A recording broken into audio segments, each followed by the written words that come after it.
Hello, everyone, and welcome to the latest Crescendo Way podcast. I'm joined by my co-host, Michael Holland, and the Marine men's first team manager, Neil Young. Neil, thanks very much for joining us. No problem at all. We're in a great run of form at the moment. Everything seems to be going really well. We've got great crowds. We're getting great results. There's a great following on the road as well. So we've got a few questions to put to you, if that's okay. Yeah, it's fine. Yeah, no problem. Brilliant. So, as we saw on Saturday, Motore returned to the field for the first time since we played Stafford away following an injury picked up in pre-season. Is the injury fully healed now, and what sort of return to full match fitness do we expect to see for him? Well, it's a difficult one. Mo picked up an injury actually the week before the season started against City Liverpool in the friendly. He did come back against Stafford, but it wasn't right. He's had a fairly heavy ankle injury. But he's trying to get up to match fitness, which is difficult because obviously to get match fitness you've got to play matches. And it's been difficult to get him in at this moment in time. But he's now been in full training probably now for 2 weeks. And it's just trying now to see if we can get him to a level of match fitness that we can see what he can do. Yeah, go on, man.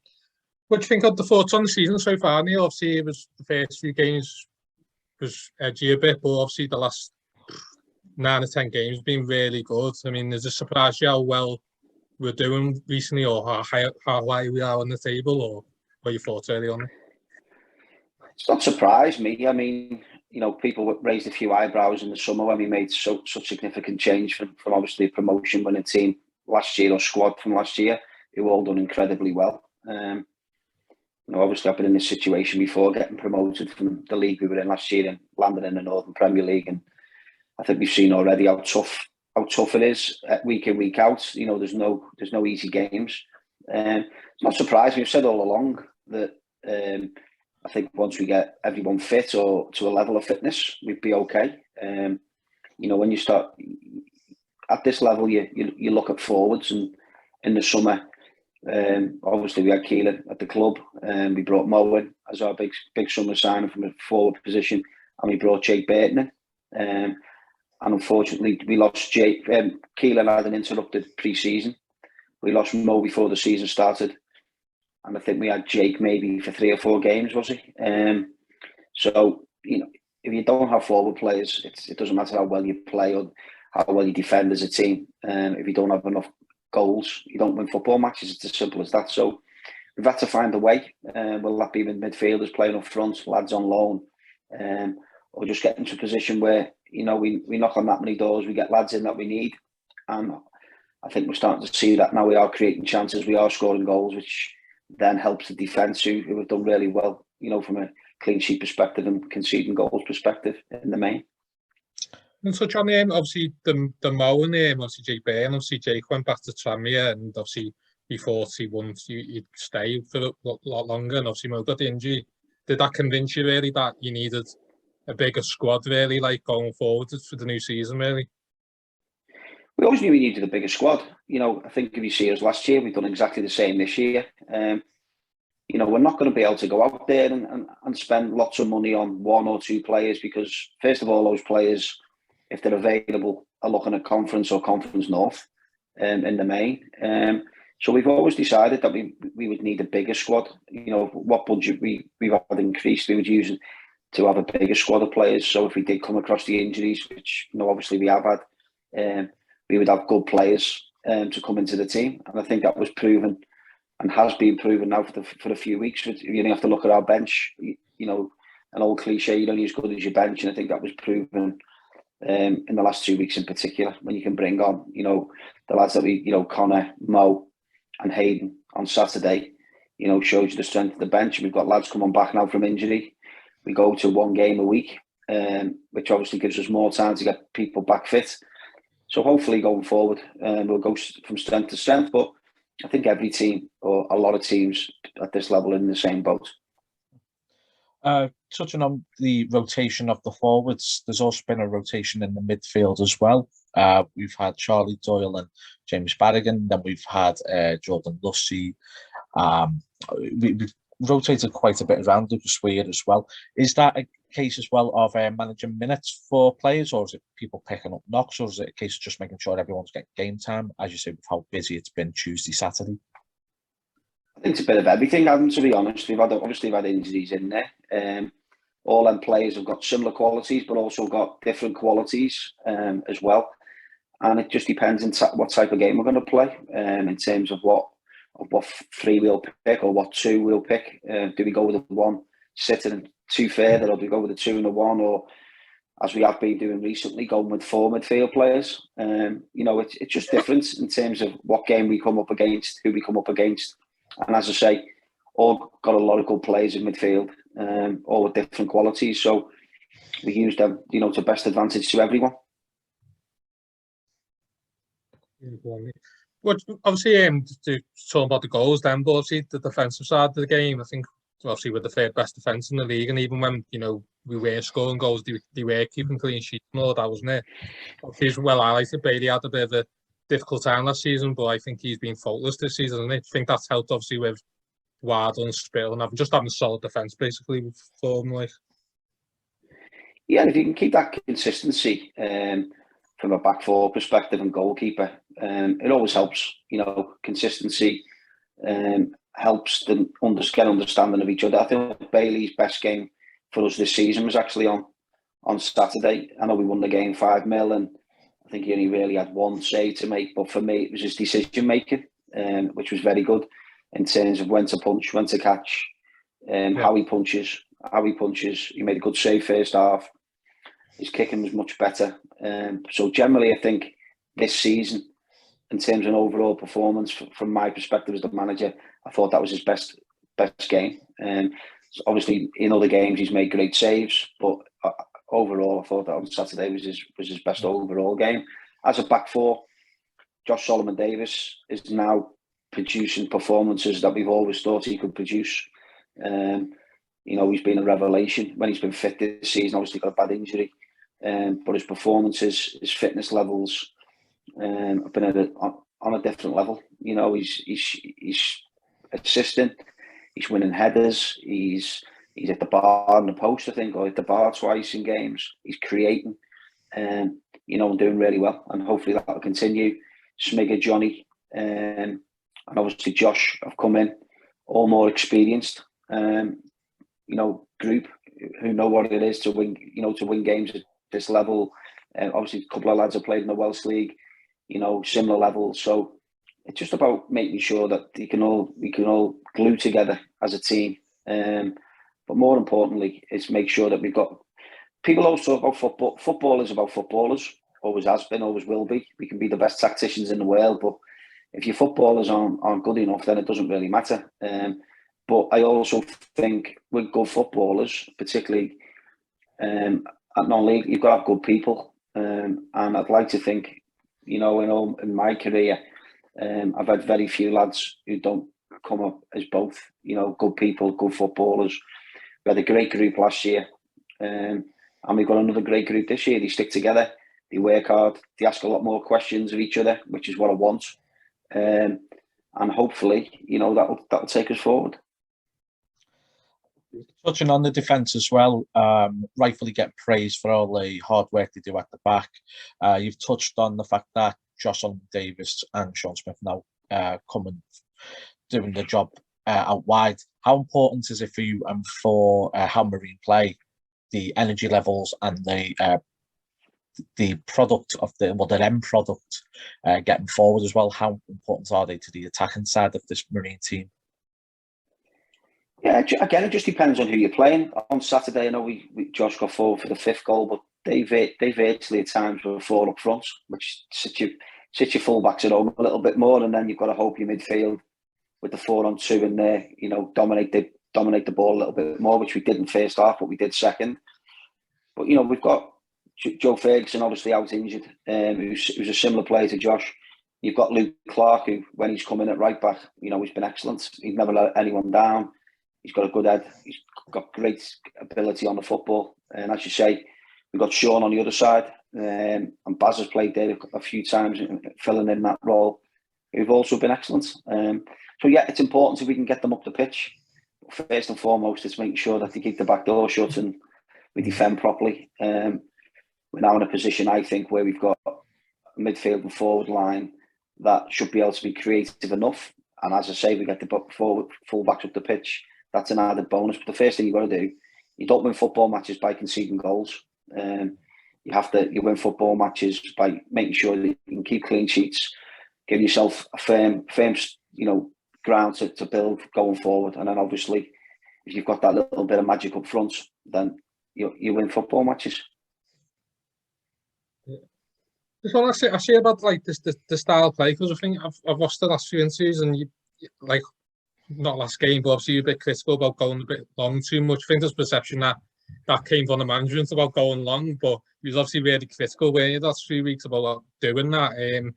Is that something you've been like drilling into the players, not to obviously be more patient, as you said in the last interview, about being a bit more patient in games and not rushing it kind of thing? Yeah, I think unfortunately for all managers now, at any level, everyone's expected to play like Man City and Liverpool, I think. Get it, particularly now we've got a 4G pitch, everyone expects us to get it down and play this brand of football that's not achievable at these levels. But no, we work on being pragmatic. It's about winning football matches. I wouldn't want to be the manager who played lovely football and got beat every week, because you wouldn't be. You might get let off for the first couple of weeks, but you wouldn't after that. So it's about winning football matches and how you do it. My view has been, as you say a couple of times, it's obvious that we've gone long too early, and straight balls. It happened a little bit on Saturday, first half. That's not something that we tell the lads to do. They make their own decisions. They're experienced enough. We do work on, playing through midfield where we can. But we're not suddenly going to be one of these sides that's, I keep saying it, that drop down into boxes and on the edge of 6-yard boxes and passing balls, through thirds and playing around corners, and that's not us. And that's no disrespect to anyone, but that takes a lot of work and that takes a lot of coaching, and that's full-time football with players who are all comfortable doing it, because you only need 1 or 2 players that aren't comfortable doing it, and it falls apart very quickly. You're wide open, and teams counter-attack on you and score. So yeah, we want to play football, but I'm also a big believer, can we get the ball forward, and then once it's forward, can we keep it in there for a sustained period and be creative? That's what we're about. There's no, do we go play long, do we play short? What we're not going to play. We're not going to go out playing through the back, and that, if anyone can do that at non-league level, particularly when the pitches are going to change, obviously ours won't, coming forward. Because once you start that process, you can't suddenly switch it off and say, next week, right boys, we're going to be a long ball team, or we're playing at so-and-so, and because you don't have that much time with them. So you've got to find a way, and you've got to be pragmatic in how you do it. Again, that's a personal opinion, but it served me well over a long period of time. You touched as well in your most recent post-match interview about turning Jack Dunn into a number 9. Can I just ask you what your thinking is behind this? Is this a long-term idea you have for him? Yeah, it's one that we have as a coaching staff, really. Jack, as we know, is strong. He's come back even stronger physically this year. He can get in them pockets, but we haven't really had a player where we can knock the ball up to, and he's going to get hold of it for us. And sometimes you need that, and there's not that many about, and the ones that are about, either cost a lot of money, or in most cases you can't get your hands on because they're playing National League or National League North. So Jack gives us that option, and I think he proved that on Saturday. I think their centre-back was probably about 6'5", and I counted in the second half anyway. Jack won 3 headers against him. He was getting hold of it. I think it was the second penalty. Ball's knocked up to him. He's jumped, caught it on his chest, created mayhem himself and got us a penalty. So Jack can play in that position. We prefer him centrally than wide because I think he likes to be in the game. I think when he plays out wide, he goes missing a little bit. But centrally, will that be in the 10 or, off the front or as a centre forward? He's more than capable.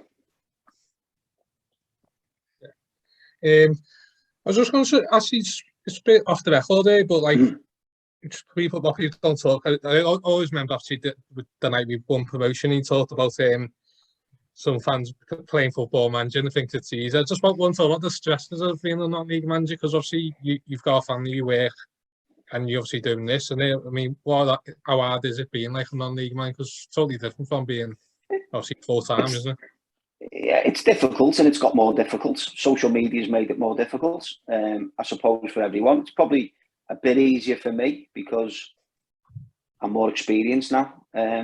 If I would have been coming into it new now, I think it would have been more and more difficult, because it can be a little bit, when you're not winning football matches, particularly when you're expected to, it's hard. But it's like anything, isn't it? I find with football management, even now, I've been doing it a long time, you've got to work. Whatever you do, if you want to be successful, you've got to work hard at it. You've got to be out tomorrow. I've got to be at Buxton to see Scarborough, and that's that. You have to work hard. You have to get out. You have to watch players. You have to watch games. I've been doing this for over 20 years, and it doesn't change. If you want to be successful, in my opinion, you have to work hard at it. And that's not just turning up on a Tuesday night and Thursday night to train and putting a session on and Saturday. That's either watching games, that's watching opposition, giving analysis to the lads, doing the analysis, making sure it's right for the lads. And it's not just me. I've got a great team that work with me, and Alan, Gary, and Jono and Scott, Mex, and then I've got the scouting of Connor, and I've got Matt and Luke. So we've got a good team behind us who know how we want to work. But you don't do anything without hard work. And as you say, is it stressful? When you're not winning, it is stressful. But it's like anything, isn't it? No one goes into work or into a job, I wouldn't have thought, particularly when you're going to be put under the microscope like you are in football or in sport, and think, right, I'm going to do a bad job today. Everyone is going to try and do their best. I've always found that the harder I've worked, the better results I've got. Doesn't always work that way. Because I've not changed, and I've had some bad experiences. Then bad experiences probably form, the way you go forward to hopefully get the good experiences. But yeah, it's difficult, but it's also enjoyable. There's nothing better than winning football matches. Believe me. There's nothing better on a Sunday if you've had a good win on a Saturday. But there's nothing worse on a Sunday if you've had a bad result on a Saturday. So it works both ways, really. So we always like to pride ourselves that Marine's probably one of the most supportive places you can go. It's not very often anyone's ever on anyone's backs, and even I think a great example of that was Bailey last season when he was really struggling, and all it was people just trying to support him and trying to get him through it to the other side. And do you ever feel that pressure in the time that you've been with Marine? You always feel pressure. I've always felt pressure because I put so much pressure on myself. My biggest pressure is what I put on myself, to be successful and to do a good job, really. It's not even really about the success. Obviously, if you do a good job, success comes off the back of that. But I've got a personal pride, and I want to do a good job, and I want to do a good job. I've always found, probably more so, I probably started when I was at Chester, really, where it was a fan-owned football club, and how much it meant to the supporters. At that time, it was the first realisation I'd had. It was a big club, obviously taking off, and new club, and how much wins and working with the supporters and how much it meant to people. And I've carried that on to wherever I've been. How much it makes or breaks supporters' weekends, bragging rights.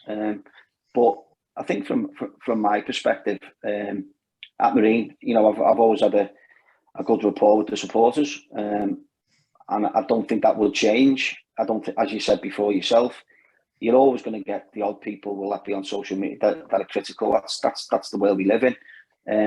But I've not had a bad experience, really. I mean, it's like anything, isn't it? We'll never know what people are like until we lose a lot of games, and I don't intend to do that. So hopefully I won't see that. But I don't think it would happen. I think there's a mutual respect of the work that we've already done. And there's a mutual respect from me, definitely, at the work that you guys have done and the supporters have done, to help us home and away. When we first came to the club, we were averaging 300, 350. We're now getting 1,300 plus.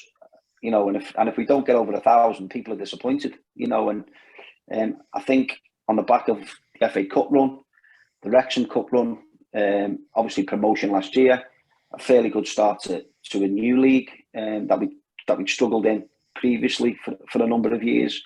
There's a feel-good factor, and we've got to work on that feel-good factor. And I'm a big believer in not looking at the negative side of it. Keep plodding forward, keep looking forward. Don't worry about what might happen. Worry about what you can affect to improve and take not just the team forward, the club forward. And that has always been, since I walked through the door, and I'm sure James Leary will tell you, and Dave and Paul, Richard, my key thing in all this since I walked through the door in that first season was to move the club forward as a club, not just on the football side. And obviously, you know, the cup run, the FA Cup run, help move that forward very quickly. But you've still got to do it right.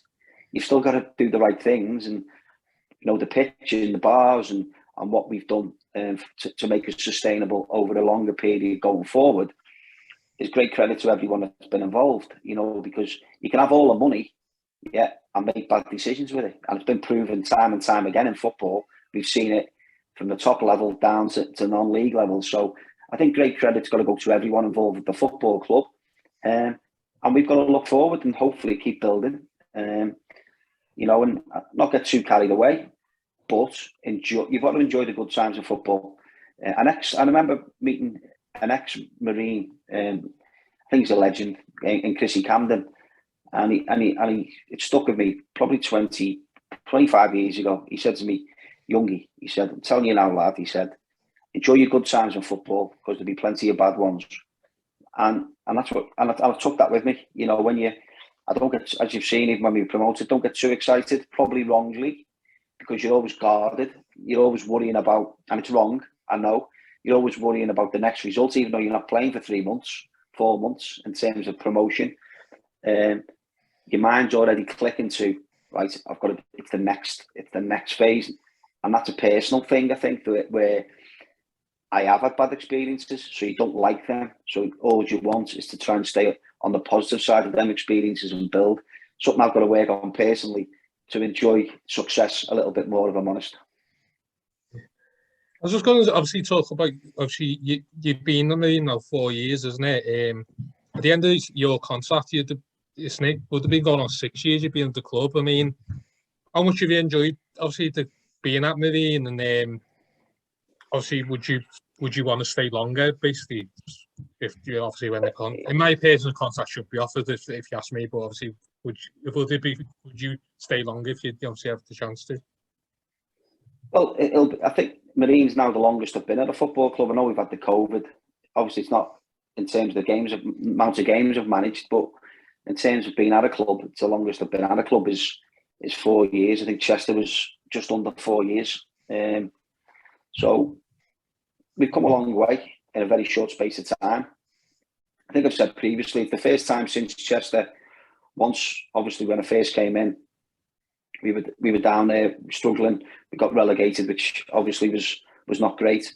But no one wants a relegation. I've said this before, I think, on here, but it gave us a chance as a football club, and me in particular, to be able to put a plan in place to build. And that's what we did at Chester. We had a clean slate, and we got an opportunity to build a football club again.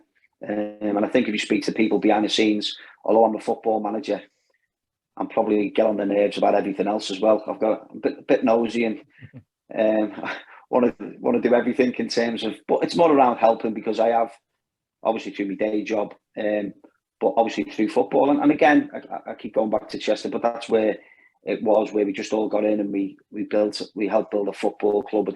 Everyone stuck together, the fans and everything. It's very similar to Marine.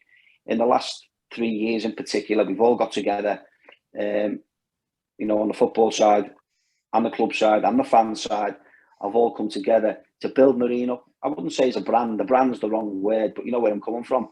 The name's out there. It's getting lots of coverage, even, you know, without the FA Cup run. Now we're getting plenty of coverage, and you know, we've just got to keep building going forward. And we're going to have bad times. You know, we're going to hit the rocks at some stage. Will that be through performances or whatever? We just got to make sure that we ride that storm. We believe in what we're doing. We've got the right people at the football club, and we keep going forward. In terms of my own future, it's not something that, 12 months in football is a long time, believe me. So who knows what's going to happen in the next 12 months. As you say, I've been here 4 years, and by the time I finished, I'll have been here 5.5, I think. So who knows what will happen in that time. Sorry, Michael.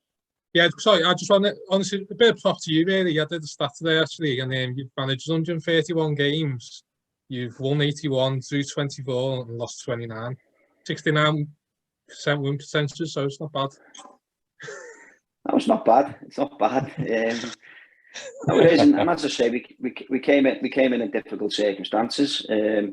But yeah, it's believe it or not, and you probably find this again with managers just starting off, or lads who are coming through. You tend to look at your stats quite a bit, and will that be for peers to give yourself a lift, or just if you're a statistics person, which I am, not on this stuff. When I was starting out and younger, that's what I did. I think similar stats probably at Chester to what we are. Colwyn Bay, probably similar stats. Wouldn't be at Stockport. But what I'm saying is that as you get older, you tend not to look at them that much. You tend to look at your career based on what you've done, what you've succeeded at, what you haven't succeeded at, what you've been good at, what you've been bad at.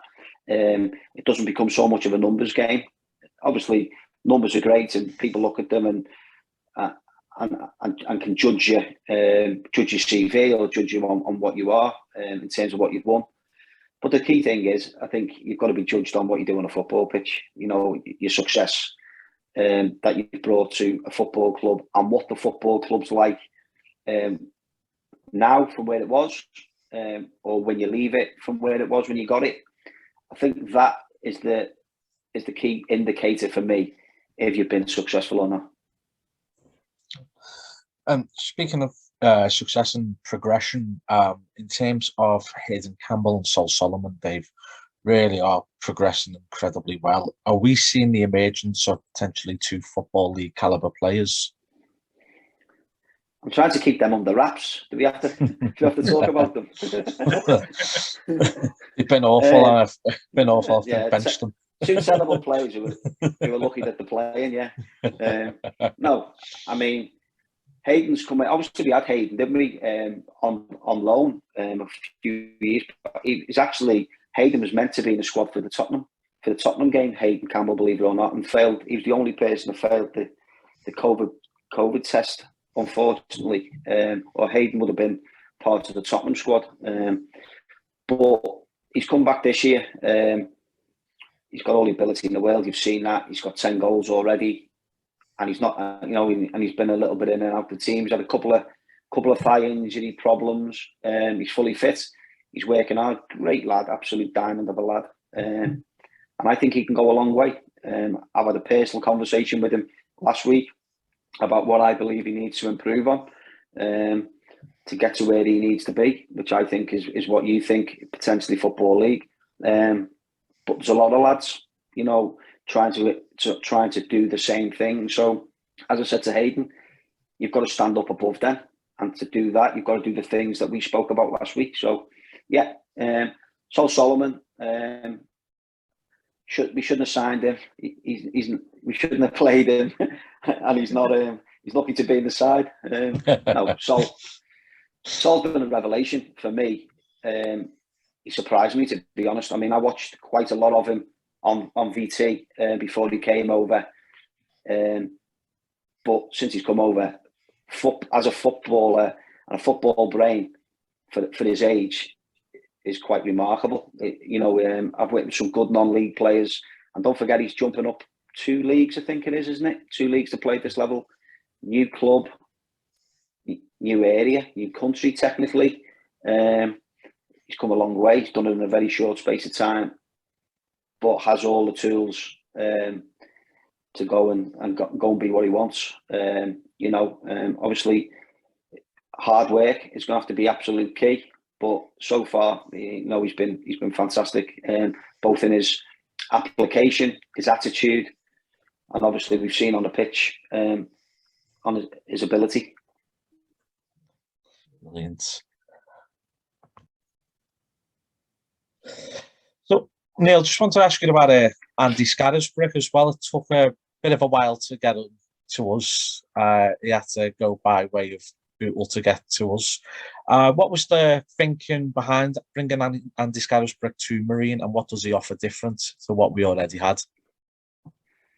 Well, Andy, as you said earlier, was someone we tried to sign direct from Rylands, but it didn't happen for one reason or another. Andy, for me, was one of the best players in the league that we came out of last year. He was involved in lots of goals, lots of assists. He was that player that got in the box from midfield. Not many about, particularly at this level. I think we're starting to see that, in the early games that he's played for us. Morpeth last week, he had lots of touches in the box again on Saturday. So yeah, it gives us something from a midfield perspective, getting in the box, creating opportunities, getting goals. Over 10 goals last year, over 10 assists. So hopefully, and I'm sure he'll bring them qualities to our squad as well. And looking forward to seeing more of him, really. Obviously, obviously after the Stockbridge game, you were playing like a bit of a 5, wasn't you? And then obviously you've changed to back 4. Was that down to just the lack of strikers we had and just trying to keep it tight, or is that just a change now, basically? Yeah, it was down to the lack of forwards, really. We've been playing with a 3. We've been playing with a 2. It just depends on availability. Mark Howarth has been out now for the best part of a month with an ankle injury. Obviously, Miley's out. Andy Hollands is out long term, both of them. So we started the season with 4/5 centre-backs. And we've now got really two fully fit ones. Luke Clark's done a real good job when he's gone in and played in the back 3. But generally, we're playing with 2 forwards at the moment, and that has allowed us to change and interchange if we play 3 or 4 at the back. Again, it's game dependent, really. We're not stuck to any one system of play. It's really game dependent on what the opposition look like. But if we play 4 or 5 at the moment, it's been more dependent on availability. In terms of James Barragan coming back to us on, I think it's a season-long loan, is it? Yeah. How important is his abilities on the pitch as a player and as a leader as well amongst the group? I think with James, it's well documented that we didn't want him to go to Rylands last year, but we got a financial offer that he couldn't knock back, which is understandable. But once we realised he wasn't playing at Rylands, and they were looking to potentially change their squad around a little bit, we made an inquiry about Baz. He was very, very keen to get back as soon as he possibly could. And Rylands and ourselves got an agreement. We were able to make that happen. What you see is what you get. With Baz, we know all about him. We know he gives us that energy, that bite. It's everyone that the crowd can relate to. He's good around the lads. His music's a bit dodgy, like in the dressing room, but generally, what you see is what you get with James. He's a good lad. He's a good player. And as I said earlier on in the chat, having good people is as important as having good footballers. And if you can get both, then you've got every opportunity of being successful. So obviously starting the season, I imagine there was targets and all that. And have they changed after obviously the start of that? The only reason I say is because I think it's quite an open league, isn't it? It's like, even South Shields have been a bit, and I just think at the rest of the team, it's very open, isn't it? So have they changed the targets now, like because of the good start, or is it just being consistent as you can be? Yeah. Really? I don't really have targets as such. Again, going back to what before, I've been in a game a long time, and thrive to win. I want to win, and I know that's not always possible. You've got to do as much as you can to try and make that possible. But I hate using cliches, but it is a cliche, particularly in this league, because as you said earlier, that anyone can beat anyone at any given time, and it's been proven time and time again already in the division. We just look after the next game. You've just got to try and look after the next game, put everything into that game. Hopefully, if you can come out on the right side of the results, and the league will look after itself in terms of where you are, where you finish, what you do. We obviously know we've got off to a half decent start, but there's a long way to go. Who knows what's going to happen injury wise, but we're hopefully coming out the other side, and I think results are showing that. I still think there's a lot more to come from us, but there's lads still getting up to speed. You look at some of the lads who've been out for a fairly long time. We talked about Josh Solomon-Davis before. He's one. Alex Doyle's not played a lot of football through injury. Motore's not played a lot of football through injury. Connor Evans, who's just come from Crewe, been out a long time before we got him. Starting to really see him now. So I would like to think we're only going to improve, but I'm sure every other club is striving for that also. We've just got to make sure, that we keep improving. Tactically, we improve. But I think the main thing for me is that I see us improving all the time, and I see how hard the lads are working away from the Saturdays. On the Tuesday and Thursday, they're putting a lot in, they're buying into what we're trying to achieve, and hopefully, as I said earlier, the harder you work normally, the more success it brings, and hopefully that's what will happen. Can you see Marine potentially making any loan offers to any of the Premier League clubs during the World Cup? Not like the one I've seen today, no. I don't think we need any more. I don't think we need Premier League players at our place. No, I think we've got enough. But just on the, we're not done on the transfer market yet. We're still looking. We've got one or two positions that we'd like to strengthen, but we know we're very strong as a group. There will be one or two lads that will have to go out on loan to get games, because we don't have them Tuesday fixed now. So going Saturday to Saturday, you've got to be ready and ready to go and start a game. Getting 15 minutes, 20 minutes here and there isn't going to be enough. But likewise, we've got 1-2 key positions that we think we need to strengthen. The process of identifying potential players for that is ongoing. But as I say, we're very happy with what we've achieved so far, but we're only in November. The lads who have played and the lads who've been here since the start of the season have been fantastic. Their attitude, commitment away from the club, the will to win, that will carry on, I'm sure. And as I say, if we can help them with 1 or 2 additions along the way, or if we don't help them, we've got enough now, in my opinion. But if we can add to the squad 1 or 2 positions as well, that'll strengthen us to make sure that we have got cover. If for example, at the moment, if we lost a centre half, Mark House not fully fit yet, we'd be a little bit short in that area. But we've got lads who'll come in and cover if they need to. So obviously, wanted to touch on obviously the pitch is obviously well documented. The pitch last season wasn't the best last season.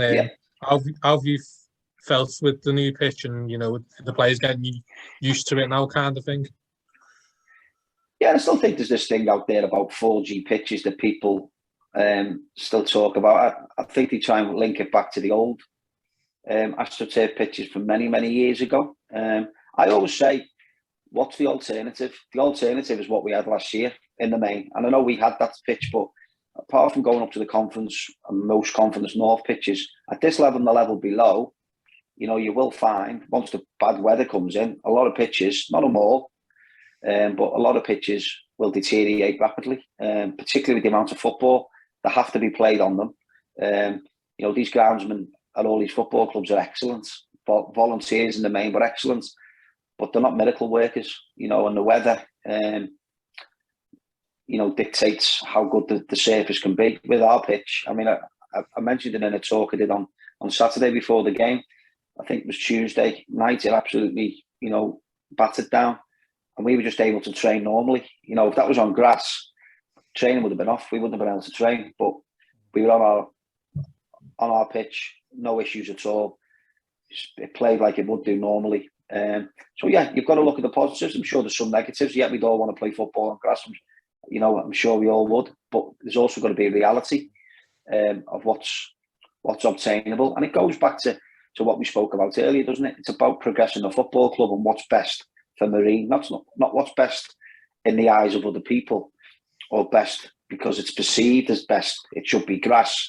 It's what's best for us as a football club going forward that can create money to give us a sustainable model to compete both in this league and hopefully at some stage maybe higher. But the key thing is it's what's best for us as a football club, and at this moment in time, it's the pitch that we put down.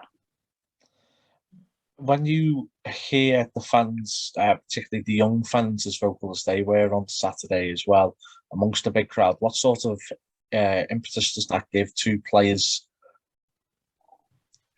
Supporters, I think, of football clubs are understated. I do, but I'm not saying that because I'm on talking to you guys. I keep flipping back to Chester because that was a fan-owned football club. But I know the relationship between the manager, particularly I'm talking about manager because it's me, and the fans.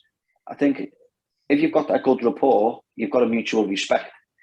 It works both ways, and people understand why you're trying. It's not always going to work. You're not doing it to stop yourself getting flack and vice versa.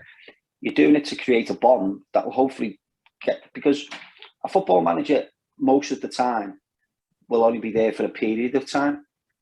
A football supporter like you guys are there for life. Yeah, it's your football club. I come in as a custodian, if you like, and try and take that football club to a level and be successful. But ultimately, it's the chairman, Dave Mack, James Leary, Richard, and all the other committee members who've been there forever, and all you guys and your supporters, and as you mentioned before, Adam, the new supporters that are now watching us, and it goes back to what we linked in before and how the club's changed and the perception of the club's changed.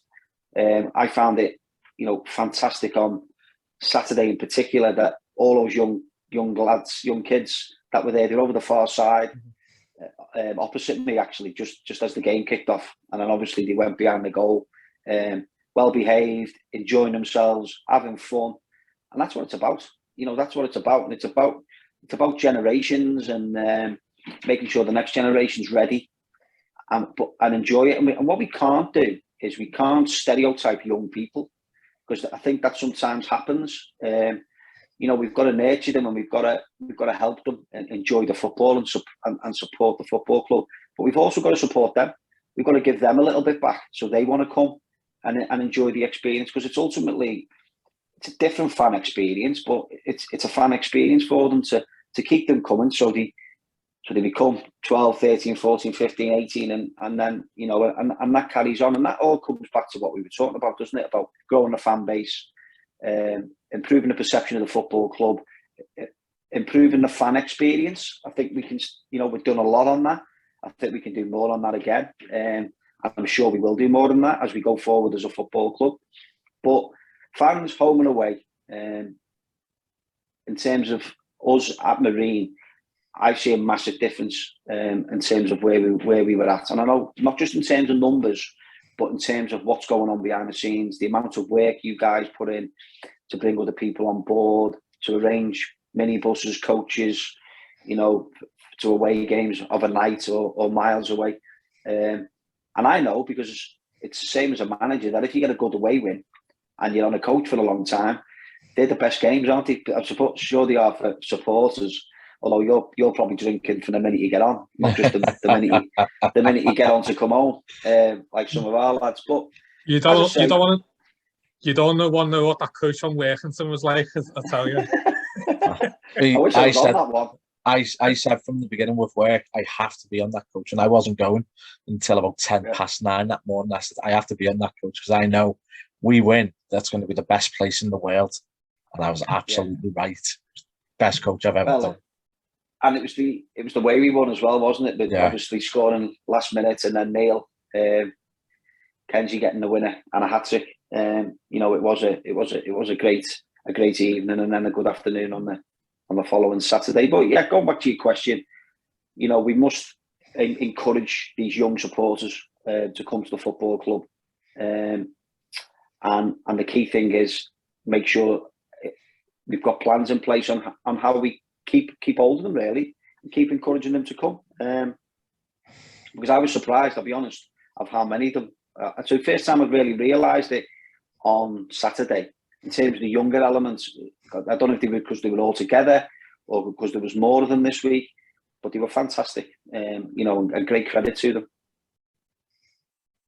Yeah, I think we did a tweet after the game actually, and we said that exactly the same. You know, you got to encourage the younger fans, haven't you? And at the end of the day, they're the future, aren't they? Do you know what I mean? They are the future of the football club. They're the future, and you've also got to trust them, you know, and you've got to give them a little bit of, empower them a little bit to be well behaved. And I mean, I'm engrossed in the game, but everything I've seen, everything they've done on the day, fully behind the team, enjoying themselves, you know, and it must have been a great afternoon for them. And I'm sure there'll be more of them, and that'll grow, and it's how we grow that. But the key thing is, with supporters and the football club, we all stick together.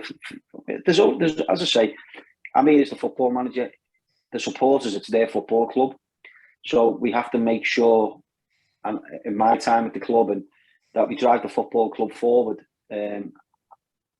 as one, really, to make sure that it's going in the right direction.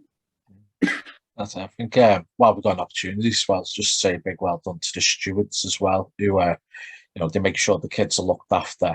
You know, there's rules and regulations around the ground that they are overzealous, but that's nothing to do with Marine. That's straight from the FA.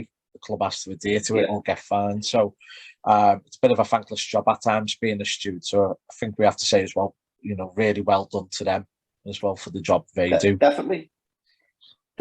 You know, and obviously more success and improved football club brings more people, which brings more challenges for staff and the stewards in particular. So as you say, it's great credit to them that, you know, it's 3 or 4 times what they were previously used to, and that's big numbers. That's big numbers in football terms. So yeah, as you say, you know, great credit to all the staff.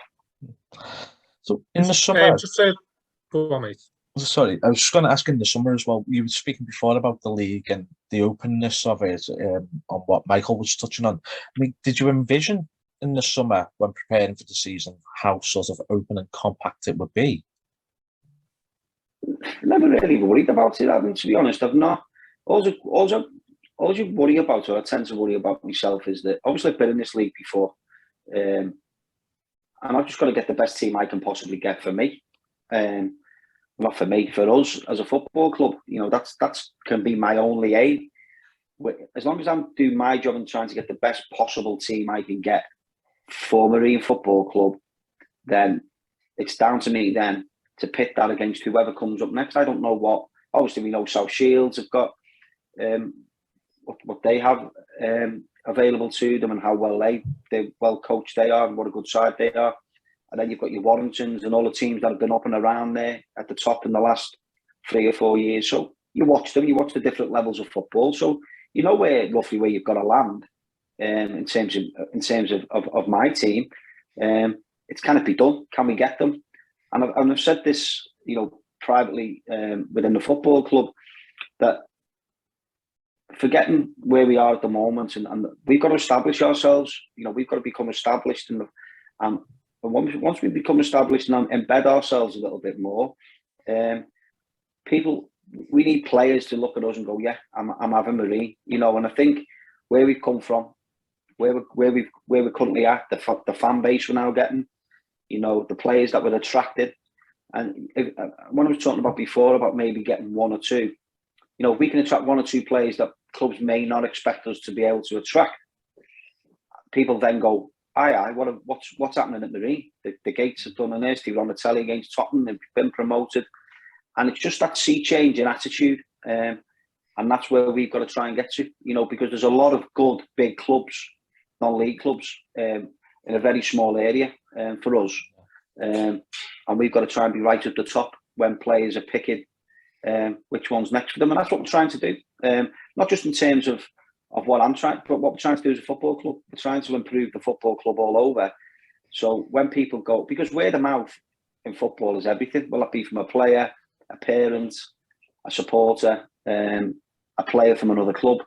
You know, if we can get the positives out there about what we're doing right, and we're doing plenty of things wrong as well, but we're doing far more right than wrong. And the bits that we're doing wrong is not done on purpose, and we're trying to improve those areas. But it's about establishing ourselves and getting a foothold, and then being seen as the club or a club to go to for the players that we may not attract this year. Obviously, just wrap up now. Obviously, about Scarborough this Saturday, isn't it? In the cup games, especially at home, it's been, you know, I'm thinking about like Afton Collie's Wrexham and Worthing last season. Did the fans obviously need to turn into like a proper cup tie, you know, because they're obviously a very good team. They're doing very well, aren't they? So the fans are going to play a big part on Saturday, aren't they? Get behind the team. Yeah, it's a massive game, and I said in Saturday in the aftermatch that, you know, this is what you're in the FA Cup competitions for, isn't it? To play teams from a higher division who are going well. If you can get the home tie, even better. It's a great test for us. You know, it's an absolutely great test for us. Scarborough, as you say, had a great couple of seasons, and you know, really looking forward to it. I'm going to watch them, as I say, tomorrow. Have another look at them. But yeah, you know, we'll be ready for the game. So we need the supporters, as you say, ready for the game. Try and, particularly now the World Cup's about to start, no Premier League games. Hopefully we can pack out the stadium, and our lads will be giving everything they can to progress, as I'm sure Scarborough are, who were flying high in the Conference North. To touch on that, just a final question from me. With the World Cup coming up, of course, you know, it doesn't affect our season at all. Have you got a message to supporters and neutrals out there who'll be maybe looking to fill up their time and get their fill of football fixtures? I think it's well documented and well known, or what I've seen anyway, that it's a great day out at Marine, and I think we've got 5 or 6 games now between now and when the World Cup finishes at home. I think with the Pilkington game, for them to come down, just see what the experience is like. You guys will know better than me the amount of people who did watch Premier League football came down to a Marine game, and it's become the norm. Will that be when Liverpool or Everton aren't at home, or even when they are at home? It's become the norm, and it's like anything, isn't it? It's something new. You can you can watch the game, watch the World Cup games on the TV down at the club. You can have a drink socially with your friends. You can, you know, go outside, watch the game. Weather so far has been pretty good to us in terms of where we are in the year. But yeah, you know, it's a case of come down, see what we're like, see what you think. Not just as a football team, but as a football club. Only thing I've seen is positives, and hopefully we'll be able to get some new fans on the back of that.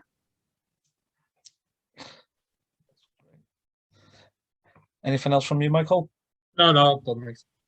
That's great. Well, thanks very much for everyone for joining us, and thank you very much, Neil, for joining us tonight, and really enjoyed this podcast. Thank you for joining us. Cheers, lads. See you the weekend.